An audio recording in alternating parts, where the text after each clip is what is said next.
ಇವತ್ತು ನಾನು ನಿಮಗೆ ಯಾವುದನ್ನ ಹೇಳ್ತಿದ್ದೀನಿ, ಮಾರ್ಕ್ ಮೈ ವರ್ಡ್ಸ್, ಈ ವಿಷಯಗಳು ನಿಮ್ಮ ಇಡೀ ಜೀವನದ ನಕ್ಷೆನೆ ಬದಲಿಸಬಹುದು. ಎಕ್ಸಾಕ್ಟ್ ಅದೇ ವಿಷಯಗಳನ್ನ ಸ್ವತಃ ವಿರಾಟ್ ಕೊಹ್ಲಿ ಫಾಲೋ ಮಾಡಿ ತಮ್ಮನ್ನ ಪೂರ್ಣ ರೀತಿ ಟ್ರಾನ್ಸ್ಫಾರ್ಮ್ ಮಾಡಿದ್ರು. ಮತ್ತೆ ಇದೇ ವಿಷಯಗಳನ್ನ ಕ್ರಿಸ್ಟಿಯಾನೋ ರೊನಾಲ್ಡೋ ಮತ್ತೆ ಶಾರುಖ್ ಖಾನ್ ಫಾಲೋ ಮಾಡ್ತಾರೆ. ಏನಾದ್ರೂ ನೀವು ಈ ವಿಡಿಯೋನ ಬೇರೆ ನಾರ್ಮಲ್ ವಿಡಿಯೋಸ್ ಗಳ ತರ ನೋಡ್ತಿದ್ರೆ ಮತ್ತೆ ಮಧ್ಯದಲ್ಲೇ ಬಿಟ್ಟು ಹೋಗ್ಬೇಕು ಅಂತ ಇದ್ರೆ ಆಗ ಖಂಡಿತ ನೀವು ಹೋಗ್ಬೋದು, ಯಾವುದೇ ತೊಂದರೆ ಇಲ್ಲ. ಇಂಟರ್ನೆಟ್ ಅಲ್ಲಿ ತುಂಬಾ ಬೇರೆ ವಿಡಿಯೋಸ್ ಗಳು ಬಿದ್ದಿದೆ, ಸಾಕಷ್ಟು ಕಾಂಟೆಂಟ್ ಗಳಿದೆ, ಹೋಗಿ ನೋಡ್ಬೋದು. ಈಗ ಉಳಿದಿರೋ ಸೀರೀಸ್ ಜನ ಬನ್ನಿ ಶುರು ಮಾಡೋಣ.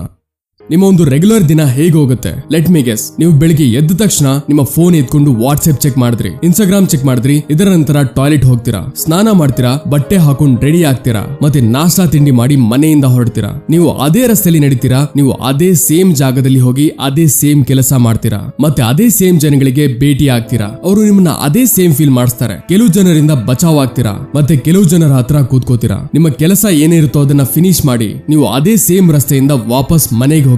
ರೀಲ್ಸ್ ಅಥವಾ ಶಾರ್ಟ್ ಸ್ಕ್ರೋಲ್ ಮಾಡ್ತೀರಾ, ಅಥವಾ ಯಾವ್ದಾದ್ರು ಮೂವಿ ಅಥವಾ ವೆಬ್ ಸೀರೀಸ್ ನೋಡ್ಕೊಂಡು ಮಲಗ್ತೀರಾ. ಇದೇ ರೂಟೀನ್ ಬಹುಶಃ ಗೊತ್ತಿಲ್ಲ ಎಷ್ಟು ದಿನದಿಂದ ಫಾಲೋ ಮಾಡ್ತಿದ್ದೀರಾ ಮತ್ತೆ ಎಷ್ಟು ದಿನಗಳವರೆಗೆ ಫಾಲೋ ಮಾಡ್ತಾ ಹೋಗ್ತೀರಾ ಅಂತ. ಈಗ ಇದರಲ್ಲಿ ಕಾಮನ್ ಏನು? ಜನ, ನಿಮ್ಮ ವಿಚಾರ ಮತ್ತೆ ಜನಗಳ ವಿಚಾರಗಳು, ನಿಮ್ಮ ಡೈಲಿ ಕೆಲಸಗಳು, ಹೋಗೋದಕ್ಕೆ ಬರೋದಕ್ಕೆ ಬಳಸೋ ರಸ್ತೆ, ನಿಮ್ಮ ಹ್ಯಾಬಿಟ್ಸ್, ಜನರ ಹ್ಯಾಬಿಟ್ಸ್, ನೀವು ನೋಡುವ ಕಾಂಟೆಂಟ್, ಹಾಗೆ ತುಂಬಾ ಇದೆ. ನಿಮ್ಮ ಈ ರೂಟೀನ್ ಒಂದು ಕಂಪ್ಯೂಟರ್ ಫಿಲಾಸಫಿ ತರ ಕೆಲಸ ಮಾಡುತ್ತೆ. ಅಲ್ಲಿ ನೀವು ನಿಮ್ಮ ಇಷ್ಟದಂತೆ ಏನು ಮಾಡ್ತಿರಲ್ಲ ಎಲ್ಲ ತಾನಾಗಿ ತಾನೇ ಆಗ್ತಿರುತ್ತೆ. ವಿರಾಟ್ ಕೊಹ್ಲಿ ಅವರ ಜೊತೆನೂ ಇದೇ ನಡೀತಿತ್ತು. ಅವರು ಹೇಳ್ತಾರೆ, ನನಗೆ ನೆನಪಿದೆ, ನಾನು ಈಟಿಂಗ್ ಮತ್ತೆ ಫಿಟ್ನೆಸ್ ವಿಷಯದಲ್ಲಿ ಸ್ವಲ್ಪನೂ ಡಿಸಿಪ್ಲಿನ್ ಇರಲಿಲ್ಲ. ನನಗೆ ಈಗಲೂ ವಿಶ್ವಾಸ ಆಗಲ್ಲ ಅದು ನಾನಾಗಿದೆ ಅಂತ. ಇದು 2012ರ ಮಾತು. ಪ್ರತಿ ಸಲ ತರ ಆ ಸೀಸನ್ ಕೂಡ ನನ್ನ ಪರ್ಫಾರ್ಮೆನ್ಸ್ ಕೆಟ್ಟದಾಗಿ ನಡೀತು. ನನ್ನ ಈಟಿಂಗ್ ಹ್ಯಾಬಿಟ್ಸ್ ತುಂಬಾ ಕೆಟ್ಟದಾಗಿತ್ತು. ನಾನು ಆ ಟೈಮಲ್ಲಿ ನ್ಯಾಷನಲ್ ಟೀಮ್ ಅಲ್ಲೂ ಆಡ್ತಿದ್ದೆ, ಆದ್ರೆ ನನಗೆ ಯಾವುದೇ ದೊಡ್ಡ ಸಕ್ಸಸ್ ಸಿಗ್ಲಿಲ್ಲ. ನ್ಯೂರೋ ಸೈಂಟಿಸ್ಟ್ ಡಾಕ್ಟರ್ ಜೋಯ್ ಡಿಸ್ಬೋನ್ಸೋ ಅವರ ಪ್ರಕಾರ 35ರ ವಯಸ್ಸು ಬರೋ ತನಕ ನಾವು ಏನೆಲ್ಲ ಆಗಿರ್ತೀವೋ ಅದರ 95% ನಮ್ಮ ಸಬ್ ಕಾನ್ಶಿಯಸ್ ಮೈಂಡ್ ಆಗಿರುತ್ತೆ. ಈ ಸಬ್ ಕಾನ್ಶಿಯಸ್ ಪ್ರೋಗ್ರಾಮ್ ನಮ್ಮ beliefs, behaviour, attitude, emotional reaction ಮತ್ತೆ ಅನ್ಕಾನ್ಶಿಯಸ್ ಹ್ಯಾಬಿಟ್ಸ್ ಗಳ ಒಂದು ಮಿಶ್ರಣವಾಗಿರುತ್ತೆ. ಅದು ನಮ್ಮನ್ನ ಒಂದು ಸರ್ಟೆನ್ ಆಕ್ಷನ್ ತಗೊಳ್ಳೋದಕ್ಕೆ ಬಲವಂತ ಮಾಡೋದು. ಉಳಿದಿರೋ 5% ನಮ್ಮ ಕಾನ್ಶಿಯಸ್ ಮೈಂಡ್ ಆಗಿರುತ್ತೆ. ಅದು ಹೇಳುತ್ತೆ, ನನ್ನನ್ನ ನಾನು ಬದಲಿಸಬೇಕು ಅಂತ ಇದ್ದೀನಿ, ನಾನು ಹೆಲ್ತಿ ಆಗ್ಬೇಕು ಅಂತ ಇದ್ದೀನಿ, ನಾನು ಫಿಟ್ ಆಗ್ಬೇಕು ಅಂತ ಇದ್ದೀನಿ, ನಾನು ಒಂದು ಹೊಸ ಸ್ಕಿಲ್ ನ ಕಲಿಬೇಕು ಅಂತ ಇದ್ದೀನಿ, ನಾನು ದಿನ ಹಾರ್ಡ್ ವರ್ಕ್ ಮಾಡ್ಬೇಕು ಅಂತ ಇದ್ದೀನಿ, ನಾನು ಖುಷಿಯಾಗಿರ್ಬೇಕು ಅಂತ ಇದ್ದೀನಿ, ನಾನು ಫ್ರೀ ಆಗ್ಬೇಕು ಅಂತ ಇದ್ದೀನಿ. ಮತ್ತೆ ನಾವು ದಿನ ಈ 5% ಕಾನ್ಶಿಯಸ್ ಮೈಂಡ್ ಜೊತೆ 95% ಸಬ್ ಕಾನ್ಶಿಯಸ್ ಪ್ರೋಗ್ರಾಮ್ ಜೊತೆ ಹೋರಾಡೋ ಪ್ರಯತ್ನ ಮಾಡ್ತೀವಿ, ಮತ್ತೆ ದಿನಾಲು ಕೆಟ್ಟ ರೀತಿಲಿ ಸೋತ್ ಹೋಗ್ತೀವಿ. ಇದೇ ರೀಸನ್ ಇದೆ. ನೀವು ನಿಮಗೆ ದಿನ ಹೇಳ್ತೀರಾ, ನಾನು ನಾಳೆಯಿಂದ, ಮಂಡೆಯಿಂದ ಅಥವಾ 1ನೇ ತಾರೀಕಿಂದ ಎಲ್ಲವನ್ನ ಬದಲಿಸ್ತೀನಿ ಅಂತ, ಆದ್ರೆ ಏನು ಬದಲಾಗಲ್ಲ. ಅದಕ್ಕೆ ಎಲ್ಲಕ್ಕಿಂತ ಮೊದಲು ಈ ಮಾತನ್ನ ಅಕ್ಸೆಪ್ಟ್ ಮಾಡ್ಕೊಳ್ಳಿ. ಯಾವ ಹೋರಾಟ ನೀವು ಮಾಡ್ತಿದ್ದೀರೋ ಅದರಲ್ಲಿ ನೀವು ಸೋಲೋದು ನಿಶ್ಚಿತ ಇದೆ. ನೀವು ನಿಮ್ಮ ಸಬ್ ಕಾನ್ಶಿಯಸ್ ಮೈಂಡ್ ಇಂದ ಗೆಲ್ಲೋದಕ್ಕಾಗಲ್ಲ. ನಿಮ್ಮ ಲೈಫ್ ನಿಮ್ಮ ಕಂಟ್ರೋಲ್ ಅಲ್ಲಿ ಇಲ್ಲ. ನೀವು ಕೇವಲ ಒಬ್ಬ ಪ್ಯಾಸೆಂಜರ್, ಮತ್ತೆ ಈ ಸಬ್ ಕಾನ್ಶಿಯಸ್ ಪ್ರೋಗ್ರಾಮ್ ಡ್ರೈವರ್ ಸೀಟ್ ಅಲ್ಲಿ ಕೂತಿದೆ. ಅದು ನಿಮಗೆ ಅಲ್ಲೇ ಕರ್ಕೊಂಡು ಹೋಗುತ್ತೆ ಎಲ್ಲಿ ಅದು ಕರ್ಕೊಂಡು ಹೋಗ್ಬೇಕು ಅಂತ ಇರುತ್ತೋ. ಅದಕ್ಕೆ ಈಗೇನು ಸೋಲೊಪ್ಕೊಂಡು ಒಂದು ಸಾಧಾರಣವಾದ ಜೀವನ ಬದುಕ್ತಿರ್ಬೇಕಾ? ಇಲ್ಲ. ಹಾಗಿದ್ರೆ ಅದರ ಸೊಲ್ಯೂಷನ್ ಏನು? ಒಂದೇ ಸೊಲ್ಯೂಷನ್ ಇದೆ. ಯಾವಾಗ ಶತ್ರು ನಿಮಗಿಂತ ಶಕ್ತಿಶಾಲಿ ಆಗಿರ್ತಾನೋ ಅವನ ಜೊತೆ ಸೋಲೋದು ನಿಶ್ಚಿತವಾಗಿರೋದು. ಅವನ ಜೊತೆ ಹೋರಾಡ್ಲೇಬಾರ್ದು. ಯಾಕಂದ್ರೆ ಯಾವಾಗ ನೀವು ಹೋರಾಡದೇನೆ ನಿಲ್ಲಿಸ್ತಿರೋ ಆಗ ಯಾರು ಸೋಲೋದು ಇಲ್ಲ ಮತ್ತೆ ಯಾರು ಗೆಲ್ಲೋದು ಇಲ್ಲ. ನೀವು ಯೋಚಿಸಿರ್ಬೋದು, ಹೋರಾಡದೇನೆ ನಿಲ್ಲಿಸಿದಾಗ ಆಗ ಹೇಗ್ ಗೆಲ್ಲೋದು ಅಂತ. ಗೆಲ್ಬಹುದು ಗೆಳೆತನ ಮಾಡ್ಕೊಂಡು, ಆದ್ರೆ ಮೊದಲು ಅದರ ಜೊತೆ ಹೋರಾಡೋದನ್ನ ಬಿಟ್ಟು ಅದರ ಪ್ರೋಗ್ರಾಮಿಂಗ್ ನ ಚೇಂಜ್ ಮಾಡ್ಬೇಕಾಗತ್ತೆ. ಯಾಕಂದ್ರೆ ಯಾವ ಮೈಂಡ್ ಇವತ್ತು ನಿಮ್ಮ ವಿರುದ್ಧವಾಗಿದೆಯೋ ಅದು ಇನ್ನೂ ನಿಮ್ಮ ಕತ್ತಲೆ ಕಡೆ ತಳ್ತಾ ಇರೋದು, ನಿಮ್ಗೊಂದು ಫೇಲ್ಯೂರ್ ಹೆಸರಿನ ಪಟ್ಟಿ ಕೊಡ್ತಿರೋದು. ನೀವು ಅದನ್ನೇ ಯೂಸ್ ಮಾಡಿ ನಿಮ್ಮನ್ನ ನೀವು ಸಕ್ಸಸ್ಫುಲ್ ಮಾಡೋ ತರ. ಯಾವುದೇ ಪ್ರೋಗ್ರಾಮಿಂಗ್ ನ ಚೇಂಜ್ ಮಾಡೋದಕ್ಕೆ ನೀವು ಅದರ ಸೋರ್ಸ್ ಕೋಡ್ ನ ಬದಲಿಸಬೇಕಿರುತ್ತೆ. ಮತ್ತೆ ನಿಮ್ಮ ಮೈಂಡ್ ನ ಸೋರ್ಸ್ ಕೋಡ್ ಟೋಟಲ್ 6 ಸ್ಟೆಪ್ ಇಂದ ಆಗುತ್ತೆ. ಮೊದಲ 3 ಸ್ಟೆಪ್ ಅಲ್ಲಿ ಒಂದು ಸಾಲಿಡ್ ಫೌಂಡೇಶನ್ ಸೆಟ್ ಮಾಡೋಣ. ಮತ್ತೆ ಕೊನೆಯ 3 ಸ್ಟೆಪ್ ನಿಮ್ಮ ಬ್ರೈನ್ ಹಾರ್ಡ್ ರೀಸೆಟ್ ಮಾಡಿ ಕಂಪ್ಲೀಟ್ ರೀಪ್ರೋಗ್ರಾಮ್ ಮಾಡೋಣ. ವಿರಾಟ್ ಕೊಹ್ಲಿ ಮುಂದೆ ಹೇಳ್ತಾರೆ, ನನಗೆ ನೆನಪಿದೆ ಯಾವಾಗ ನಾನು ಸೀಸನ್ ಮುಗಿದ ಮೇಲೆ ಮನೆಗೆ ಬಂದೆ ಮತ್ತೆ ಒಂದು ಶವರ್ ಮಾಡಿ ಮಿರರ್ ಮುಂದೆ ಬಂದೋ ಆಗ ನನ್ನ ನೋಡಿ ನನಗೆ ಅಸಹ್ಯ ಆಯ್ತು, ನನಗೆ ದ್ವೇಷ ಆಯ್ತು. ನನಗ್ ನಾನೇ ಹೇಳ್ದೆ, ನೀನು ಇಂಡಿಯನ್ ಕ್ರಿಕೆಟ್ ಟೀಮ್ ನ ಒಬ್ಬ ಪ್ಲೇಯರ್, ಇದೆಲ್ಲ ಇದೇ ರೀತಿ ನಡೆಯಲ್ಲ ಅಂತ. ಮತ್ತೆ ಅದರ ನಂತರ ನಿಮಗೆ ಗೊತ್ತಿದೆ ಎಲ್ಲ ಬದಲಾಗಿರೋದು. ವಿರಾಟ್ ಕೊಹ್ಲಿಗಿಂತ ಮುಂಚೆ ಯಾವುದೇ ಇಂಡಿಯನ್ ಕ್ರಿಕೆಟರ್ ಈ ಲೆವೆಲ್ ಫಿಟ್ನೆಸ್ ಗೆ ರೀಚ್ ಆಗಿರಲಿಲ್ಲ. ಇದನ್ನ ಇಂಡಿಯನ್ ಟೀಮ್ ಅಲ್ಲಿ ವಿರಾಟ್ ಕೊಹ್ಲಿನೇ ತಂದಿದ್ದು. ಮನುಷ್ಯನನ್ನ ಪ್ರಾಣಿಗಳ ಮಧ್ಯ ಬಿಟ್ರೆ ಆಗ ಅವನು ಪ್ರಾಣಿ ಆಗ್ತಾನೆ, ಮತ್ತೆ ಪ್ರಾಣಿಗಳನ್ನ ಮನುಷ್ಯರ ಮಧ್ಯ ಬಿಟ್ರೆ ಆಗ ಅದರಲ್ಲೂ ಮನುಷ್ಯತ್ವ ಬಂದೇ ಬಿಡುತ್ತೆ. ನೀವು ಯಾವತ್ತೂ ನಿಮ್ಮ ಮಾತೃಭಾಷೆ ಮಾತಾಡೋದನ್ನ ಕಲಿತಿರ್ಲಿಲ್ಲ, ನೀವು ಕೇವಲ ನಿಮ್ಮ ಅಕ್ಕಪಕ್ಕದ ಜನರು ಮಾತಾಡೋದನ್ನ ಕೇಳಿದ್ರಿ, ಮತ್ತೆ ನೀವು ಕೂಡ ಆಗ ಅವರ ತರ ಮಾತಾಡೋದಕ್ಕೆ ಶುರು ಮಾಡಿದ್ರಿ. ನೀವು ಲೈಫ್ ಅಲ್ಲಿ ಏನು ಮಾಡೋದಕ್ಕಾಗಲ್ಲ, ನಿನಗೆ ಸ್ವಲ್ಪ ಬುದ್ಧಿ ಕಡಿಮೆ ಇದೆ, ನೀನು ಓದೋದ್ರಲ್ಲಿ ಸ್ವಲ್ಪ ವೀಕ್ ಇದೆಯಾ, ನೀನ್ ಬರೀ ಇಷ್ಟ ದುಡ್ಡು ಸಂಪಾದಿಸೋಕೆ ಲಾಯಕ್ ಇದೆಯಾ, ದುಡ್ಡು ಸಂಪಾದಿಸೋದು ತುಂಬಾ ಕಷ್ಟ ಇದೆ, ಏನಾದ್ರೂ ಈ ರೀತಿಯ ಮಾತುಗಳು ಒಬ್ಬ ವ್ಯಕ್ತಿಗೆ ನಾರ್ಮಲ್ ಇದ್ರೆ ಆಗ ಅರ್ಥ ಮಾಡ್ಕೊಳ್ಳಿ ಅವನ ಕಂಡೀಷನಿಂಗ್ ಆಗಿದೆ. ಅವನನ್ನ ಪ್ರೋಗ್ರಾಮ್ ಮಾಡಿ ಒಂದು ಪೂರ್ತಿ ಸಾಫ್ಟ್ವೇರ್ ನ ರೆಡಿ ಮಾಡಿದ್ದಾರೆ. ಒಂದೇ ವಿಷಯನ ಪದೇ ಪದೇ ಹೇಳೋದ್ರಿಂದ, ಪದೇ ಪದೇ ಕೇಳೋದ್ರಿಂದ ನಿಮ್ಮ ಬ್ರೈನ್ ಆ ವಿಷಯಕ್ಕೆ ಕಂಡೀಷನ್ ಆಗ್ಬಿಡುತ್ತೆ. ಒಂದ್ ಮಾತು ಹೇಳ್ತಾರಲ್ಲ, ಒಂದು ಸುಳ್ಳನ್ನ ಎಷ್ಟು ಸರಿ ಹೇಳ್ಬೇಕಂದ್ರೆ ಅದು ನಿಜ ಅಂತ ಒಪ್ಕೊಳ್ಳೋ ತನಕ ಹೇಳೋದು. ನಿಮ್ಮ ಬ್ರೈನ್ ಈ ರೀತಿ ಸಾವಿರಾರು ಸುಳ್ಳುಗಳನ್ನ ನಿಜ ಅಂತ ಅನ್ಕೊಳ್ಳುತ್ತೆ, ಮತ್ತೆ ಅದೇ ಅಕಾರ್ಡಿಂಗ್ ನಿಮ್ಮಿಂದ ಆಕ್ಟ್ ಮಾಡಿಸುತ್ತೆ. ಇದರ ಪರಿಣಾಮ ಏನಾಗುತ್ತೆ ಅಂದ್ರೆ ನಿಮ್ಮ ಲೈಫ್ ಅದೇ ರೀತಿ ಆಗೋಗುತ್ತೆ. ಅದಕ್ಕೆ ಎಲ್ಲಕ್ಕಿಂತ ಮೊದಲು ನೀವು ಈ ಕಂಡೀಷನಿಂಗ್ ನ ಚೇಂಜ್ ಮಾಡ್ಬೇಕಾಗತ್ತೆ. ನಿಮಗೆ ನೀವು ಈ ರೀತಿ ಕೆಲವು ಒಳ್ಳೆ ವಿಷಯಗಳನ್ನ ಪದೇ ಪದೇ ಹೇಳ್ಬೇಕಾಗತ್ತೆ, ಪದೇ ಪದೇ ಕೇಳಿಸ್ಬೇಕಾಗತ್ತೆ. ಅದರಿಂದ ನಿಮಗೆ ಲಾಭ ಆಗೋದು, ಅದರ ಮೇಲೆ ನೀವು ಬಿಲೀವ್ ಮಾಡುವಂತದ್ದು. ಆದ್ರೆ ಈಗ ನಮ್ಮ ಮೈಂಡ್ ಏನು ಒಂದು ಚಿಕ್ಕ ಮಗು ಅಲ್ಲ, ಇದು ಅದೇ ಮಾತುಗಳನ್ನ ಒಪ್ಕೊಂಡು ನಂಬಿ ದೊಡ್ಡದಾಗಿದೆ. ಈಗ ಇದಕ್ಕೆ ಬೇರೆ ಏನಾದ್ರೂ ಹೇಳಿದ್ರೆ ಅದು ಬದಲಿಗೆ ಪಾಸಿಟಿವ್ ಆಗಿರ್ಲಿ ಅಥವಾ ಅದಕ್ಕೆ ಲಾಭದಾಯಕನೇ ಆಗಿರ್ಲಿ, ಇದು ಅದರ ಮೇಲೆ ಸುಲಭವಾಗಿ ನಂಬೋದಕ್ಕೆ ಹೋಗಲ್ಲ. ಅದಕ್ಕೆ ನೀವು ನಿಮ್ಮ ಕಂಡೀಷನಿಂಗ್ ಮಾಡಿ ನಿಮ್ಮ ಒಳಗೆ ಯಾವ ಕಂಡೀಷನಿಂಗ್ ಹುಟ್ಟಿಸ್ತಿದಿರೋ ಅದನ್ನ ನೀವು ತುಂಬಾ ಯೋಚನೆ ಮಾಡಿ ಮಾಡ್ಬೇಕಾಗತ್ತೆ. ಯಾವ್ದಾದ್ರು ಹ್ಯಾಬಿಟ್ ಚೇಂಜ್ ಮಾಡ್ಬೇಕು ಅಂತ ಇದ್ದೀರಾ ಅಥವಾ ಯಾವ್ದಾದ್ರು ಲಾಂಗ್ ಟರ್ಮ್ ಗೋಲ್ ಅಚೀವ್ ಮಾಡ್ಬೇಕು ಅಂತ ಇದ್ದೀರಾ, ಪ್ರತಿಯೊಂದನ್ನ ನೀವು ಬದಲಿಸಬಹುದು ಈ ಮೆಥಡ್ ನ ಯೂಸ್ ಮಾಡಿ. ಆದ್ರೆ ಕೇವಲ ಮೊದಲನೇ ಸ್ಟೆಪ್ ಏನಂದ್ರೆ ನಿಮಗೆ ನಿಮ್ಮ ಕಂಡೀಷನಿಂಗ್ ಮೇಲೆ ವಿಶ್ವಾಸ ಇರಬೇಕು. ಯಾವುದನ್ನೆಲ್ಲ ನೀವು ಅಚೀವ್ ಮಾಡ್ತಿದ್ರೋ, ಯಾವುದನ್ನೆಲ್ಲ ನೀವು ಯೋಚಿಸ್ತಿದ್ರೋ, ಯಾವುದನ್ನೆಲ್ಲ ನಿಮಗೆ ನೀವು ಹೇಳ್ತಿದಿರೋ 100% ಪಾಸಿಬಲ್ ಇದೆ ಅಂತ. ಇಲ್ಲಿ ತನಕ ನೀವು ಏನ್ ಮಾಡಿದ್ರೋ ಅದಾಗಿತ್ತು ಕೇವಲ ನಿಮ್ಮ ಮೈಂಡ್ ನ ಕನ್ವಿನ್ಸ್ ಮಾಡೋದು. ಸಾಕಷ್ಟು ಜನರು ತಮ್ಮ ಮೈಂಡ್ ಅಂತೂ ಕನ್ವಿನ್ಸ್ ಮಾಡ್ತಾರೆ, ಬಟ್ ಆದ್ರೂ ಅವರಲ್ಲಿ ಯಾವುದೇ ಚೇಂಜಸ್ ಬದಲಾವಣೆ ಬರೋದಿಲ್ಲ. ಫಾರ್ ಎಕ್ಸಾಂಪಲ್, ಬಹುಶಃ ಈ ರೀತಿ ಎಷ್ಟು ಜನ ಕಳೆದ ವರ್ಷದಲ್ಲಿ ಅವರು ತಮ್ಮ ಬಿಸ್ನೆಸ್ ನ ಶುರು ಮಾಡ್ಬೇಕು ಅನ್ಕೊಂಡಿದ್ರು, ತಮ್ಮ ಒಂದು ಯೂಟ್ಯೂಬ್ ಚಾನೆಲ್ ಸ್ಟಾರ್ಟ್ ಮಾಡ್ಬೇಕು ಅನ್ಕೊಂಡಿದ್ರು, ಯಾವ್ದಾದ್ರು ಹೊಸ ಸ್ಕಿಲ್ ಕಲಿಬೇಕು ಅಂತ ಇದ್ರು. ಅವರೆಲ್ಲ ಸಾಕಷ್ಟು ಬುಕ್ಸ್ ಓದಿದ್ರು, ಸಾಕಷ್ಟು ವಿಡಿಯೋಸ್ ನೋಡಿದ್ರು, ತುಂಬಾ ನಾಲೆಡ್ಜ್ ಪಡ್ಕೊಂಡ್ರು. ಅವರಿಗೆ ಅವರ ಐಡಿಯಾ ಮೇಲೆ ಪೂರ್ತಿ ಕಾನ್ಫಿಡೆನ್ಸ್ ಇತ್ತು, ಪೂರ್ತಿ ವಿಶ್ವಾಸನೂ ಇರುತ್ತೆ, ಅವರು ತುಂಬಾ ಸಕ್ಸಸ್ಫುಲ್ ಆಗ್ತಾರೆ ಅಂತ. ಆದ್ರೆ ಇದೆಲ್ಲದರ ನಂತರನೂ ಅವರು ಅದನ್ನ ಮಾಡೋದಕ್ಕಾಗಲ್ಲ, ಯಾಕಂದ್ರೆ ಅವರ ಮೈಂಡ್ ಅಂತೂ ರೆಡಿ ಇತ್ತು, ಆದ್ರೆ ಬಾಡಿ ಅಲೋ ಮಾಡ್ಲಿಲ್ಲ. ಎಲ್ಲಕ್ಕಿಂತ ಕಷ್ಟ ಇದೆ ನಮ್ಮ ಬಾಡಿಗೆ ಇದನ್ನ ಫೀಲ್ ಮಾಡಿಸೋದು, ಯಾವ್ದನ್ನ ನೀವು ಯೋಚಿಸ್ತಿದಿರೋ ಅದು ಆಕ್ಚುಲ್ ಅಲ್ಲಿ ಪಾಸಿಬಲ್ ಇದೆ ಅಂತ. ಯಾಕಂದ್ರೆ ಕೊನೆಯಲ್ಲಿ ಎಲ್ಲಾ ಕೆಲಸನ ನಿಮ್ಮ ಬಾಡಿನೇ ಮಾಡ್ಬೇಕಿರತ್ತಲ್ವಾ. ಕೇವಲ ಇಮ್ಯಾಜಿನ್ ಮಾಡೋದ್ರಿಂದ ಏನೂ ಆಗಲ್ಲ. ನೀವು ಇಮೋಷನಲಿ ನಿಮ್ಮ ಬಾಡಿ ಒಳಗೆ ಇದನ್ನ ಫೀಲ್ ಮಾಡಿಸ್ಬೇಕಾಗತ್ತೆ. ನಮ್ಮ ಬ್ರೈನ್ ಲ್ಯಾಂಗ್ವೇಜ್ ಇದೆ ಥಾಟ್ಸ್, ಮತ್ತೆ ನಮ್ಮ ಬಾಡಿಯ ಲ್ಯಾಂಗ್ವೇಜ್ ಇದೆ ಫೀಲಿಂಗ್ಸ್. ಏನಾದ್ರೂ ಯಾವುದೇ ವಸ್ತುನ ಅಥವಾ ಸಂದರ್ಭಗಳಲ್ಲಿ ಮನಸ್ಸಲ್ಲಿ ಫೀಲ್ ಮಾಡೋದಕ್ಕೆ ಆಗ್ಲಿಲ್ಲ ಅಂದ್ರೆ ಆಗ ನೀವು ಅದರ ಮೇಲೆ ಆಕ್ಟಿವ್ ಮಾಡೋದಕ್ಕಾಗಲ್ಲ. ಈ ರೀತಿ ಎಷ್ಟು ಸರಿ ಆಗುತ್ತೆ, ಯಾವ್ದಾದ್ರು ಒಂದು ಡಿಶ್ ನಿಮಗೆ ಅಷ್ಟೊಂದು ಟೇಸ್ಟಿ ಅನ್ಸಿರುತ್ತೆ, ಅದನ್ನ ತಿನ್ನೋದಕ್ಕೆ ತುಂಬಾ ಮನಸ್ಸಾಗ್ತಿರುತ್ತೆ, ಆದ್ರೆ ನಿಮ್ಮ ಹೊಟ್ಟೆ ತುಂಬಿರುತ್ತೆ, ಆಗ ನಿಮಗೆ ಹಸುವಾಗಲ್ಲ, ನೀವು ಅದಕ್ಕೆ ಕೈ ತನಕ ಹಾಕಲ್ಲ. ಇದೇ ರೀತಿ ನೀವು ಯಾವುದನ್ನ ಪಡಿಬೇಕು ಅಂತ ಇರ್ತೀರೋ ಆಗ ನಿಮ್ಮ ಒಳಗೆ ಅದನ್ನ ಪಡೆಯುವ ಹಸಿವಿರಬೇಕು, ನಿಮ್ಮ ಒಳಗೆ ಸ್ಟ್ರಾಂಗ್ ಫೀಲಿಂಗ್ ಇರಬೇಕು. ಜಸ್ಟ್ ಲೈಕ್ ವಿರಾಟ್ ಕೊಹ್ಲಿ, ಯಾವ ತರ ಅವರು ತಮ್ಮನ್ನ ನೋಡಿ ಪೂರ್ಣ ರೀತಿಯಲ್ಲಿ ಫೀಲ್ ಮಾಡ್ತಾ ಹೇಳಿದ್ರು, ಈಗ ಇದು ಈ ರೀತಿ ನಡೆಯಲ್ಲ, ನಾನೀಗ ಎಲ್ಲ ಬದಲಿಸಬೇಕು ಅಂತ. ಫೀಲಿಂಗ್ ಮತ್ತೆ ಇಮೋಷನ್ ಗಳ ಮಾಧ್ಯಮದಿಂದ ನಿಮ್ಮ ಬಾಡಿ ನೀವು ಕೊಟ್ಟಿರೋ ಫೀಲಿಂಗ್ಸ್ ನ ಅರ್ಥ ಮಾಡ್ಕೊಳ್ಳುತ್ತೆ, ಮತ್ತೆ ಆಗ ಆಕ್ಷನ್ಸ್ ತಗೊಳ್ಳೋದು ತುಂಬಾ ಸುಲಭ, ಈಸಿ ಆಗೋಗುತ್ತೆ.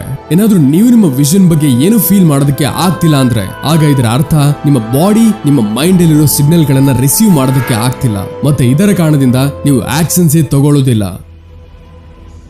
ಇಲ್ಲಿ ತನಕ ನೀವು ಏನೆಲ್ಲ ಮಾಡಿದ್ರೋ ನಿಮ್ಮ ಹ್ಯಾಬಿಟ್ಸ್ ಗಳ ಕಾರಣದಿಂದ ಮಾಡ್ತೀರಿ, ಮುಂದೇನು ಏನೆಲ್ಲ ಮಾಡ್ತಿರೋ ಅದುವೇ ನಿಮ್ಮ ಹ್ಯಾಬಿಟ್ಸ್ ಗಳ ಕಾರಣದಿಂದ ಮಾಡ್ತೀರಾ. ಯಾವಾಗ ನೀವು ನಿಮ್ಮ ಮೈಂಡ್ ಇಂದ ಇದನ್ನ ಬಿಲೀವ್ ಮಾಡೋದಕ್ಕೆ ಶುರು ಮಾಡ್ತಿರೋ ಮತ್ತೆ ನಿಮ್ಮ ಬಾಡಿಲಿ ಇದನ್ನ ಫೀಲ್ ಮಾಡೋದಕ್ಕೆ ಶುರು ಮಾಡ್ತಿರೋ ಆಗ ಹೋಗಿ ನೀವು ನಿಮ್ಮ ಬಿಹೇವಿಯರ್ ಅಲ್ಲಿ ಚೇಂಜಸ್ ತರೋದಕ್ಕೆ ಆಗೋದು. ಮತ್ತೆ ಈ ಬಿಹೇವಿಯರ್ ನಿಮ್ಮ ಹ್ಯಾಬಿಟ್ಸ್ ಆಗುತ್ತೆ, ಮತ್ತೆ ನಿಮ್ಮ ಎಲ್ಲಾ ಹ್ಯಾಬಿಟ್ಸ್ ಸೇರಿ ನಿಮ್ಮ ಸಬ್ ಕಾನ್ಶಿಯಸ್ ನ ರೀಪ್ರೋಗ್ರಾಮಿಂಗ್ ಮಾಡುತ್ತೆ. ಆಗ ಅಲ್ಲಿಂದ ನಿಮ್ಮ 95% ಆಕ್ಷನ್ಸ್ ಬದಲಾಗುತ್ತೆ. ನೀವು ಪ್ರತಿದಿನ ಏನು ಯೋಚನೆ ಮಾಡದೆ ಯಾವ್ದೆಲ್ಲ ಆಕ್ಷನ್ಸ್ ತಗೋತಿರೋ ಅದು ನಿಮ್ಮ ಸಕ್ಸಸ್ ಕಡೆ ಇನ್ನೂ ಹತ್ರ ಕರ್ಕೊಂಡು ಹೋಗುತ್ತೆ. ವಿರಾಟ್ ಕೊಹ್ಲಿ ಮುಂದೆ ಹೇಳ್ತಾರೆ, ಅದರ ಮುಂದಿನ ದಿನದಿಂದ ಎಲ್ಲಾ ಬದಲಾಯ್ತು. ನಾನು ಡಯಟ್ ಮತ್ತೆ ಫಿಟ್ನೆಸ್ ಬಗ್ಗೆ ಪೂರ್ಣ ರೀತಿಯಲ್ಲಿ ಡಿಸಿಪ್ಲಿನ್ಡ್ ಆಗೋದೆ. ಯಾವುದೇ ಜಂಕ್ ಫುಡ್ ಇಲ್ಲ, ಯಾವುದೇ ಚೀಟ್ ಮೀಲ್ ಇಲ್ಲ, ಪ್ರಾಪರ್ ಡಯಟ್ ಮತ್ತೆ ದಿನದಲ್ಲಿ 2 ಗಂಟೆ ಜಿಮ್. ಇದೆಲ್ಲ ಹೇಗಾಯ್ತು ಮೊದಲು ಅದನ್ನ ತಿಳ್ಕೊಳ್ಳೋಣ. ಈಗ ನೀವು ಮೊದಲು 3 ಸ್ಟೆಪ್ ತಗೊಂಡು ಒಂದು ಸಾಲಿಡ್ ಫೌಂಡೇಶನ್ ನ ಬಿಲ್ಡ್ ಮಾಡಿದೀರಾ, ಮತ್ತೆ ಈಗ ಉಳಿದಿರೋದೆ ನಿಮ್ಮ ಬ್ರೈನ್ ನ ಹಾರ್ಡ್ ರೀಸೆಟ್ ಮಾಡಿ ಪ್ರೋಗ್ರಾಮಿಂಗ್ ಮಾಡೋದು.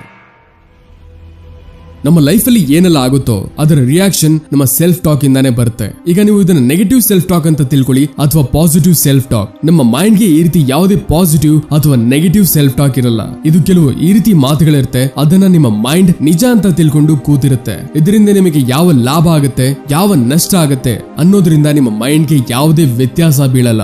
ಏನಾದ್ರೂ ನೀವು ಹೇಳಿದ್ರೆ I can't exercise, I am weak in studies, ನನಗೆ ಬೆಳಿಗ್ಗೆ ಎದ್ದೇಳೋದಕ್ಕೆ ಆಗಲ್ಲ, ನಾನು ಕೂತು ಓದುವ ಕೆಪಾಸಿಟಿ ಕಡಿಮೆ ಇದೆ, ನೀವು ಈ ರೀತಿ ಮಾತುಗಳು ಹೇಳೋದ್ರಿಂದ ನಿಮ್ಮ ಮೈಂಡ್ ನಿಮ್ಮಿಂದ ಅದೇ ರೀತಿಯ ಕೆಲವು ಕೆಲಸಗಳನ್ನ ಮಾಡಿಸುತ್ತೆ. ಅವುಗಳು ಇದೇ ಮಾತುಗಳನ್ನ ಇನ್ನೂ ಪಕ್ಕಾ ಮಾಡ್ತಾ ಹೋಗೋ ತರ.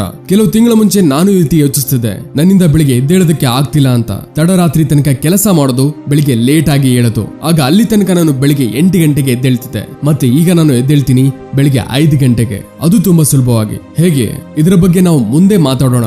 ಬ್ರೂಸ್ ಲೀ ಹೇಳ್ತಾರೆ, ನಿಮ್ಮ ಬಗ್ಗೆ ನೀವು ತಮಾಷೆಗೂ ನೆಗೆಟಿವ್ಲಿ ಕೆಟ್ಟದಾಗಿ ಮಾತಾಡಬೇಡಿ. ನಿಮ್ಮ ಬಾಡಿಗೆ ಡಿಫರೆನ್ಸ್ ಅರ್ಥ ಆಗಲ್ಲ. ನಿಮ್ಮ ಶಬ್ದಗಳು ಎನರ್ಜಿ ಇದೆ ಮತ್ತೆ ಅದು ಚಮತ್ಕಾರಗಳು ಮಾಡಬಹುದು. ಅದಕ್ಕೆ ಅವುಗಳನ್ನ ಸ್ಪೆಲ್ ಅಂತ ಕರೀತಾರೆ. ನಿಮ್ಮ ಶಬ್ದಗಳು ಬದಲಿಸಿ ಮತ್ತೆ ನಿಮ್ಮ ಲೈಫ್ ಬದಲಾಗುತ್ತೆ. ಅದಕ್ಕೆ ನೀವು ನಿಮ್ಮ ಮೈಂಡ್ ಅಲ್ಲಿ ನಡೀತಿರೋ ಪ್ರತಿಯೊಂದು ಶಬ್ದಗಳ ಮೇಲೆ ಗಮನ ಕೊಡಬೇಕು. ನಿಮ್ಮ ಬಗ್ಗೆ ನೀವು ಏನ್ ಹೇಳ್ತಿರ್ತೀರೋ, ಮುಖ್ಯವಾಗಿ ಕೆಲವು ಬೇಡದಿರೋ ಮಾತುಗಳ ಮೇಲೆ. ಯಾವುದು ನಿಮ್ಮ ಜೀವನ ನರಕ ಮಾಡ್ತಿದ್ಯೋ. ಈ ವರ್ಡ್ಸ್ ಗಳು ಯಾವ್ದಾದ್ರು ಆಗ್ಬೋದು. ಲೈಕ್, ನಾನು ತುಂಬಾ ಲೋ ಫೀಲ್ ಮಾಡ್ತಿದ್ದೀನಿ, ನಾನು ಟ್ಯಾಲೆಂಟೆಡ್ ಅಲ್ಲ, ನನ್ನಿಂದ ಬೆಳಿಗ್ಗೆ ಎದ್ದೇಳೋದಕ್ಕೆ ಆಗಲ್ಲ, ನಾನು ಎಕ್ಸರ್ಸೈಸ್ ಮಾಡೋದಕ್ಕಾಗಲ್ಲ, ನಾನು ಮೆಡಿಟೇಷನ್ ಮಾಡೋದಕ್ಕಾಗಲ್ಲ, ನಾನು ಕಂಟ್ರೋಲ್ ಮಾಡೋದಕ್ಕಾಗಲ್ಲ, ನಾನು ಚೆನ್ನಾಗಿ ಕಾಣಿಸಲ್ಲ, ನನಗೆ ತುಂಬಾ ಕೋಪ ಬರುತ್ತೆ. ಈ ರೀತಿ ಎಲ್ಲಾ ಮಾತುಗಳು ನಿಮ್ಮನ್ನ ಒಂದು ಲಿಮಿಟ್ ಅಲ್ಲಿ ಇಡುತ್ತೆ. ಆಗ ನೀವು ಇದಕ್ಕಿಂತ ಮುಂದೆ ಇರೋದ್ರ ಬಗ್ಗೆ ಯೋಚನೆ ಮಾಡೋದಕ್ಕಾಗಲ್ಲ. ಆದ್ರೆ ಏನಾದ್ರೂ ನೀವು ಇದನ್ನ ಮಾಡಿದ್ರೆ ಆಗ ನಿಮ್ಮ ಇಡೀ ಪ್ರಪಂಚನೇ ಬದಲಾಗತ್ತೆ. 2014ರಲ್ಲಿ ಯಾವಾಗ ಇಂಡಿಯನ್ ಟೀಮ್ ಆಸ್ಟ್ರೇಲಿಯಾ ಹೋಗುತ್ತೋ ಆಗಿನ ಮಾತನ್ನ ವಿರಾಟ್ ಕೊಹ್ಲಿ ಹೇಳ್ತಾರೆ. ನಾನು ವಿಜುವಲೈಸ್ ಮಾಡ್ತಾ ನೋಡೋದಕ್ಕಾಗ್ತಿತ್ತು, ನಾನು ಬೌಲರ್ಸ್ ನ ಎಲ್ಲಾ ಕಡೆ ಹೊಡಿತಿದ್ದೀನಿ, ನಾನು ಆಕ್ಚುಲಿ ಈ ಇಮೋಷನ್ ನ ಫೀಲ್ ಮಾಡ್ತಿದ್ದೆ, ಇದೇ ಆಗುತ್ತೆ ಅಂತ. ಮತ್ತೆ ಯಾವಾಗ ಮ್ಯಾಚ್ ಶುರು ಆಯ್ತು ಆಗ ಎಕ್ಸಾಕ್ಟ್ಲಿ ಅದೇ ನಡೀತು. ಯಾಕಂದ್ರೆ ಮೈಂಡ್ ಮೊದಲೇ ಇದನ್ನ ರಿಜಿಸ್ಟರ್ ಮಾಡ್ತು ಮತ್ತೆ ಅದಕ್ಕೆ ಬಾಡಿ ಅದೇ ಪ್ರಕಾರ ರೆಸ್ಪಾಂಡ್ ಮಾಡ್ತು. ಅದಕ್ಕೆ ಈಗ ನೀವು ಅವೇರ್ ಆಗ್ಬೇಕು ಸೆಲ್ಫ್ ಟಾಕ್ ಬಗ್ಗೆ. ನನ್ನ ಪ್ರತಿಯೊಂದು ಶಬ್ದ ಅಮೂಲ್ಯವಾದದ್ದು ಅಂತ ಇದೇ ಸಮಯ ಡಿಸೈಡ್ ಮಾಡ್ಕೊಳ್ಳಿ. ಇವತ್ತಿಂದ ನಿಮ್ಮ ವಿಚಾರಗಳು ನಿಮ್ಮನ್ನ ನಡೆಸಲ್ಲ, ನೀವು ನಿಮ್ಮ ವಿಚಾರಗಳನ್ನ ನಡೆಸ್ತೀರಾ ಅಂತ. ನಿಮ್ಮ ಸೆಲ್ಫ್ ಟಾಕ್ ಯಾವ್ದು ನೆಗೆಟಿವ್ ಇದೆಯೋ ಅದನ್ನ ರಿಪ್ಲೇಸ್ ಮಾಡ್ಬೇಕು ಪಾಸಿಟಿವ್ ಇಂದ. ಈಗ ನಿಮ್ಮ ಮೈಂಡ್ ಹೇಳ್ಬೋದು, ಅರೆ ಈ ವಿಷಯ ಅಂತೂ ನನಗೆ ಮೊದಲೇ ಗೊತ್ತಿದೆ ಅಂತ. ಆದ್ರೆ ಸ್ವಲ್ಪ ಇದರ ಮೇಲೆ ಗಮನ ಅಂತೂ ಕೊಡಿ. ಈ ಮಾತನ್ನ ನಿಮಗೆ ಯಾರು ಹೇಳ್ತಿದ್ದಾನೆ ಅಂತ. ನಿಮ್ಮ ಪ್ರೋಗ್ರಾಮಿಂಗ್. ಸ್ನೇಹಿತರೆ, ಕೇವಲ ಗೊತ್ತಿರೋದ್ರಿಂದ ಏನೂ ಆಗಲ್ಲ, ಎಲ್ಲರಿಗೂ ಗೊತ್ತು. ಆದ್ರೆ ಯಾವಾಗ ಗೊತ್ತಿರೋದನ್ನ ಅಪ್ಲೈ ಮಾಡಿ ವ್ಯತ್ಯಾಸ ತರ್ತೀರಾ ಆಗ ಅದರ ನಿಜವಾದ ಬೆಲೆ ಆ ವಿಷಯಕ್ಕೆ ಮತ್ತೆ ಅದನ್ನ ಅಪ್ಲೈ ಮಾಡಿದ ವ್ಯಕ್ತಿಗೆ. ಮುಂದೆ ನಾನು ನಿಮಗೆ ಯಾವ ಪ್ರೂಫ್ ಕೊಡ್ತೀನೋ ಆಗ ನಿಮಗೆ ಗೊತ್ತಾಗುತ್ತೆ ಇದು ಎಷ್ಟು ಪವರ್ಫುಲ್ ಆಗಿರೋದು ಅಂತ. ಅದಕ್ಕೆ ನೀವು ನಾನು ಲೇಜಿ ಆಗಿದ್ದೀನಿ ಅನ್ನೋ ವರ್ಡ್ಸ್ ನ ರಿಪ್ಲೇಸ್ ಮಾಡಬೇಕಾಗುತ್ತೆ. I am hard working, I am disciplined, ನನ್ನ ಮೈಂಡ್ ವೀಕ್ ಇದೆ, ಇದನ್ನ ರಿಪ್ಲೇಸ್ ಮಾಡಬೇಕು. I am talented, I am genius, ನಾನು ನೋಡೋದಕ್ಕೆ ಚೆನ್ನಾಗಿಲ್ಲ, ಇದನ್ನ ಐ ಆಮ್ ಗುಡ್ ಲುಕಿಂಗ್ ಅಂತ.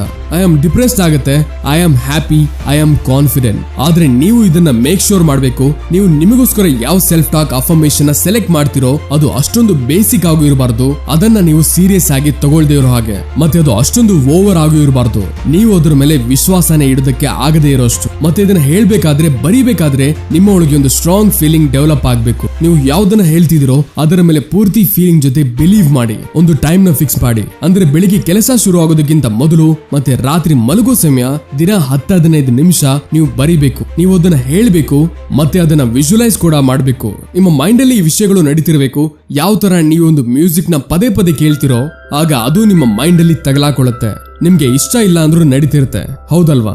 ಇದೇ ರೀತಿಯ ಕೆಲವು ಅಫರ್ಮೇಷನ್ ನಿಮಗೋಸ್ಕರ ನೀವು ತಯಾರಿ ಮಾಡ್ತಿರೋ ಅದನ್ನ ನೀವು ಅಷ್ಟು ಫೀಲಿಂಗ್ ಮಾಡ್ಕೊಂಡು ಬರೀಬೇಕು, ಹೇಳ್ಬೇಕು. ಅವುಗಳು ನಿಮ್ಮ ಬಾಡಿ ಬ್ರೈನ್ ಅಲ್ಲಿರೋ ಒಂದೊಂದು ಸೆಲ್ ಅಲ್ಲಿ ಕೂತ್ಕೋಬೇಕು.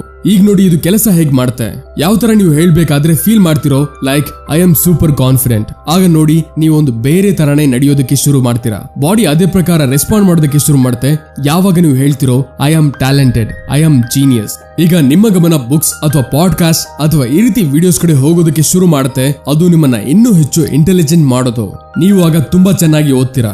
ಮತ್ತೆ ಯಾವಾಗ ನೀವು ಹೇಳ್ತಿರೋ ಐ ಆಮ್ ಗುಡ್ ಲುಕಿಂಗ್, ಆಗ ನೀವು ಸರ್ಚ್ ಮಾಡ್ತೀರಾ ಲುಕ್ಸ್ ಇನ್ನು ಚೆನ್ನಾಗಿ ಹೇಗೆ ಇಂಪ್ರೂವ್ ಮಾಡಬಹುದು. ಮತ್ತೆ ಅಲ್ಲಿಂದ ಕೆಲವು ವಿಷಯಗಳು ಗೊತ್ತಾದಾಗ ನೀವು ಅದನ್ನ ಫಾಲೋ ಮಾಡೋದಕ್ಕೆ ಶುರು ಮಾಡ್ತೀರಾ. ನಿಮಗೆ ಈ ರೀತಿ ವಿಡಿಯೋಸ್, ಈ ರೀತಿ ಬುಕ್ಸ್ ಅಥವಾ ಈ ರೀತಿ ಜನ ಸಿಗ್ತಾರೆ, ಅವರು ನಿಮಗೆ ಸರಿಯಾದ ದಾರಿಯಲ್ಲಿ ಬೆಳೆಯೋದಕ್ಕೆ ಹೆಲ್ಪ್ ಮಾಡೋರು. ನೋಡಿ, ಯಾವಾಗ ನಿಮ್ಮ ಫೋಕಸ್ ಪ್ರಾಬ್ಲಮ್ ಅಥವಾ ಕಂಪ್ಲೇಂಟ್ ಮಾಡೋದ್ರ ಮೇಲೆ ಇರಲ್ವೋ ಆಗ ನಿಮ್ಮ ಗಮನ ಕಂಪ್ಲೀಟ್ ಸೊಲ್ಯೂಷನ್ ಮೇಲೆ ಬಂದಿರುತ್ತೆ, ತನ್ನನ್ನ ತಾನು ಇನ್ನೂ ಹೆಚ್ಚು ಬೆಟರ್ ಮಾಡೋದ್ರ ಮೇಲೆ. ವಿರಾಟ್ ಕೊಹ್ಲಿ ಹೇಳ್ತಾರೆ, ಯಾವಾಗ ನನ್ನ 8 ಸೆಂಚುರಿ ಇತ್ತು ಆಗ ನನಗೆ ನಾನೇ ಹೇಳ್ದೆ, ಏನಾದ್ರೂ ನಾನು 8 ಸೆಂಚುರೀಸ್ ಹೊಡೆದಿದ್ದೀನಿ ಅಂದ್ರೆ ಆಗ ನಾನು ಮುಂದೇನೂ ಚೆನ್ನಾಗಿ ಆಡ್ಬೋದು. ಅದಕ್ಕೆ ನಾನು ಪೂರ್ತಿ ಬಿಲೀವ್ ಜೊತೆ ಕಾನ್ಫಿಡೆನ್ಸ್ ಇಂದ ಹೇಳೋದಕ್ಕೆ ಶುರು ಮಾಡಿದೆ, ನಾನು ಬೆಸ್ಟ್, ನಾನು ತುಂಬಾ ಚೆನ್ನಾಗಿ ಆಡ್ತೀನಿ. ಮುಂದಿನ ಮ್ಯಾಚ್ ಅಲ್ಲೇ ನಾನು 48 ಮತ್ತೆ 75 ರನ್ಸ್ ಹೊಡೆದೆ. ಮತ್ತೆ ಇವತ್ತಿನ ಡೇಟ್ ಅಲ್ಲಿ ವಿರಾಟ್ ಕೊಹ್ಲಿ ಅವರ ಹೆಸರಲ್ಲಿ ಟೋಟಲ್ 81 ಸೆಂಚುರೀಸ್ ಇದೆ. ನಿಮ್ಮ ಮೈಂಡ್ ಮತ್ತೆ ಬಾಡಿಲಿ ಸೆಲ್ಫ್ ಟಾಕ್ ಪವರ್ ನ ಫೀಲ್ ಮಾಡೋದಕ್ಕೆ ನಿಮ್ಮನ್ನ ನೀವು ಪ್ರೂವ್ ಮಾಡಿ ತೋರಿಸಬೇಕಾಗತ್ತೆ. ನೀವು ಯಾವ್ದನ್ನ ಹೇಳ್ತಿದಿರೋ ಅದು ನಿಜ ಅಂತ. ಅಂದ್ರೆ ನೀವು ಲೈಫ್ ಅಲ್ಲಿ ಯಾವ ಚಿಕ್ಕ ಪುಟ್ಟ ಸಕ್ಸಸ್ ಪಡೆದಿದಿರೋ ಅದನ್ನ ನೀವು ನೆನಪು ಮಾಡ್ಕೊಳ್ಳಿ. ನೀವು ಯಾವತ್ತಾದ್ರೂ ಎಕ್ಸರ್ಸೈಸ್ ಮಾಡಿರ್ತೀರಾ, ಯಾವತ್ತಾದ್ರೂ ನೀವು ಒಂದಿನ ಬೆಳಿಗ್ಗೆ ಬೇಗ ಎದ್ದಿರ್ತೀರಾ, ಯಾವಾಗ್ಲಾದ್ರೂ ನೀವು ಒಳ್ಳೆ ಸ್ಕೋರ್ ಮಾಡಿರ್ತೀರಾ.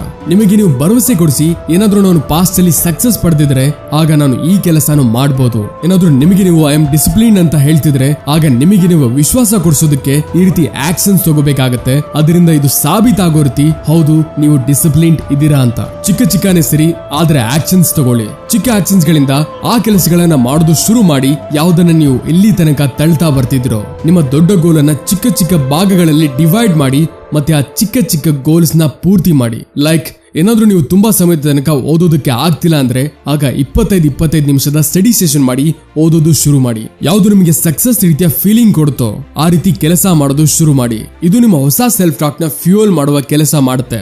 ಮತ್ತೆ ಆಗ ನೀವೇ ಸ್ವತಃ ಜಾಸ್ತಿ ಆಕ್ಷನ್ಸ್ ತಗೊಳ್ಳೋದಕ್ಕೆ ಶುರು ಮಾಡ್ತೀರಾ. ವಿರಾಟ್ ಕೊಹ್ಲಿ ಹೇಳ್ತಾರೆ, ಯಾವಾಗ ನಾನು ಕೆಲವು ತಿಂಗಳ ತನಕ ಡಿಸಿಪ್ಲಿನ್ ಇದ್ನೋ ಆಗ ನನಗೆ ರಿಸಲ್ಟ್ ಕಾಣಿಸ್ತು. ನಾನು ಫೀಲ್ಡ್ ಅಲ್ಲಿ ತುಂಬಾ ವೇಗವಾದೆ, ಫೀಲ್ಡ್ ಅಲ್ಲಿ ತುಂಬಾ ಫೋಕಸ್ಡ್ ಆಗುತ್ತೆ. ಮತ್ತೆ ಆಗ ಇದು ನನ್ನ ಅಡಿಕ್ಷನ್ ಆಗೋಯ್ತು, ನನ್ನನ್ನ ನಾನು ಇನ್ನೂ ಇಂಪ್ರೂವ್ ಮಾಡ್ತಾ ಹೋಗೋದಕ್ಕೆ. ಈಗ ಕೊಡ್ತೀನಿ ನನ್ನ ಎಕ್ಸಾಂಪಲ್. ನಾನು ನನಗೆ ಹೇಳೋದಕ್ಕೆ ಶುರು ಮಾಡಿದೆ. ಮಂಡೆಯಿಂದ ಬೆಳಿಗ್ಗೆ 5 ಗಂಟೆಗೆ ಎದ್ದು ನಾನು ರನ್ನಿಂಗ್ ಮಾಡೋದಕ್ಕೆ ಹೋಗ್ಬೇಕು ಅಂದ್ರೆ ಹೋಗ್ಬೇಕು. ಮತ್ತೆ ಅಲ್ಲಿ ತನಕ ನಾನು ಬೆಳಿಗ್ಗೆ 7 ರಿಂದ 8 ಗಂಟೆಗೆ ಎದ್ದೇಳ್ತಿದ್ದೆ. ಯಾವಾಗೆಲ್ಲ ನನಗೆ ಟೈಮ್ ಸಿಕ್ತಿತ್ತೋ ಆಗ ಇದನ್ನ ನಾನು ಪದೇ ಪದೇ ಹೇಳ್ತಿದ್ದೆ. ಇದನ್ನ ನಾನು 5-6 ದಿನ ತನಕ ಫಾಲೋ ಮಾಡ್ದೆ. ಮತ್ತೆ ಎಕ್ಸಾಕ್ಟ್ ಆ ರಾತ್ರಿ ಮಲಗೋ ಮೊದಲು ಹೇಳ್ದೆ, ನಾಳೆ ಬೆಳಿಗ್ಗೆ ನಾನು ಎದ್ದೇಳಲೇಬೇಕು. ನಾನು ಯಾವುದೋ ಕಾರಣದಿಂದ ಲೇಟ್ ಆಗಿ ಮಲಗದೆ ಹಿಂದಿನ ದಿನ, ಆದ್ರೆ ಬೆಳಿಗ್ಗೆ 5ಕ್ಕೆ ಎದ್ದೇಳ್ದೆ ಮತ್ತೆ ಹೊರಟೋದೆ. And this is the power of right self talk. ಈ ರೀತಿ ನೀವು ಯಾವುದೇ ಅಭ್ಯಾಸನ ಬಿಡಬಹುದು ಮತ್ತೆ ನಿಮಗೋಸ್ಕರ ನೀವು ಹಾರ್ಡ್ ವರ್ಕ್ ಮಾಡಿ ಸರಿಯಾದ ದಾರಿಯಲ್ಲಿ ನಡೀಬಹುದು. ಮತ್ತೆ ಲೈಫ್ ಅಲ್ಲಿ ಯಾವುದೇ ಗೋಲ್ ನ ಅಚೀವ್ ಮಾಡಬಹುದು. ನೋಡಿ, ನಿಮ್ಮ ಲೈಫ್ ಅಲ್ಲಿ ಯಾವುದೇ ಚೇಂಜ್ ಬರಲ್ಲ ಏನಾದ್ರೂ ನೀವು ಈ ವಿಷಯಗಳನ್ನ ಫಾಲೋ ಮಾಡೋದಿಲ್ಲ ಅಂದ್ರೆ. ಮತ್ತೆ 90% ಜನರು ಇದನ್ನ ಮಾಡಲ್ಲ, ನನಗೆ ಗೊತ್ತಿದೆ. ಅವರು ಅಫರ್ಮೇಷನ್ಸ್ ನ ಬರೆಯೋದಿಲ್ಲ ಮತ್ತೆ ಬಿಲೀವ್ಸ್ ಮತ್ತೆ ಫೀಲಿಂಗ್ಸ್ ನ ಯೂಸ್ ಮಾಡಲ್ಲ, ಯಾಕಂದ್ರೆ ಅವರಿಗೆ ಇದರ ಪವರೇ ಗೊತ್ತಿಲ್ಲ. ಆದ್ರೆ ಯಾರು ಇದನ್ನ ಮಾಡ್ತಾನೋ ಅವನ ಲೈಫ್ ಅಲ್ಲಿ ಮ್ಯಾಜಿಕ್ ಆಗೋದು ಶುರು ಆಗುತ್ತೆ. ಪ್ಲೀಸ್ ನೀವು ಈ ವಿಡಿಯೋದಲ್ಲಿರೋ ಮಾತುಗಳು ಮತ್ತೆ ನನ್ನ ಎಫರ್ಟ್ಸ್ ವೇಸ್ಟ್ ಆಗೋದಕ್ಕೆ ಬಿಡ್ಬೇಡಿ. ನೀವು ಕೇವಲ 7 ದಿನ, 10 ದಿನ, 21 ದಿನ ಟ್ರೈ ಮಾಡಿ ನೋಡಿ. ಈ ಸ್ಟೆಪ್ಸ್ ನ ಹೋಗಿ ಒಂದು ಪರ್ಸನಲ್ ಡೈರಿ ಮಾಡ್ಕೊಳ್ಳಿ. ಏನಾದ್ರೂ ನೀವು ಇದನ್ನ ಮಾಡ್ತಿದ್ದೀರಾ ಅಂದ್ರೆ ಆಗ ಹೋಗಿ ಕಮೆಂಟ್ಸ್ ಅಲ್ಲಿ ಏನಾದ್ರೂ ಬರೀರಿ, ನನಗೂ ಗೊತ್ತಾಗ್ಲಿ ನನ್ನ ಎಫರ್ಟ್ಸ್ ವೇಸ್ಟ್ ಹೋಗ್ತಿಲ್ಲ ಅಂತ. ಮತ್ತೇನಾದ್ರೂ ನೀವು ನಿಮ್ಮ ಡೈಲಿ ರೂಟೀನ್ ಹಿಂದಿನ ಸೈಕಾಲಜಿ ತಿಳ್ಕೊಂಡ್ರೆ ಆಗ ನಿಮ್ಮ ಲೈಫ್ ಮೊದಲಿಗಿಂತ 10 ಪಟ್ಟು ಬೆಟರ್ ಆಗೋಗುತ್ತೆ. ಮತ್ತೆ ಸ್ನೇಹಿತರೆ, ಐ ಹೋಪ್ ಈ ವಿಡಿಯೋ ನಿಮಗೆ ಈ ಹೊಸ ವರ್ಷದಲ್ಲಿ ಹೆಲ್ಪ್ ಮಾಡುತ್ತೆ ಅನ್ಕೊಂಡಿದ್ದೀನಿ, ಫಿಸಿಕಲಿ ಮೆಂಟಲಿ ಗ್ರೋ ಆಗೋದಕ್ಕೆ. ಈ ವಿಡಿಯೋ ನಿಮ್ಮ ಲೈಫ್ ಅಲ್ಲಿ ಸ್ವಲ್ಪನೂ ವ್ಯಾಲ್ಯೂ ಆಡ್ ಮಾಡಿದ್ರೆ ವಿಡಿಯೋನ ಲೈಕ್ ಮಾಡಿ ಮತ್ತೆ ಚಾನಲ್ಗೆ ಹೊಸಬರಾಗಿದ್ರೆ ಮರಿದೇ ಸಬ್ಸ್ಕ್ರೈಬ್ ಮಾಡಿ. ಸಿಗೋಣ ಮುಂದಿನ ವಿಡಿಯೋದಲ್ಲಿ. Keep learning and keep growing.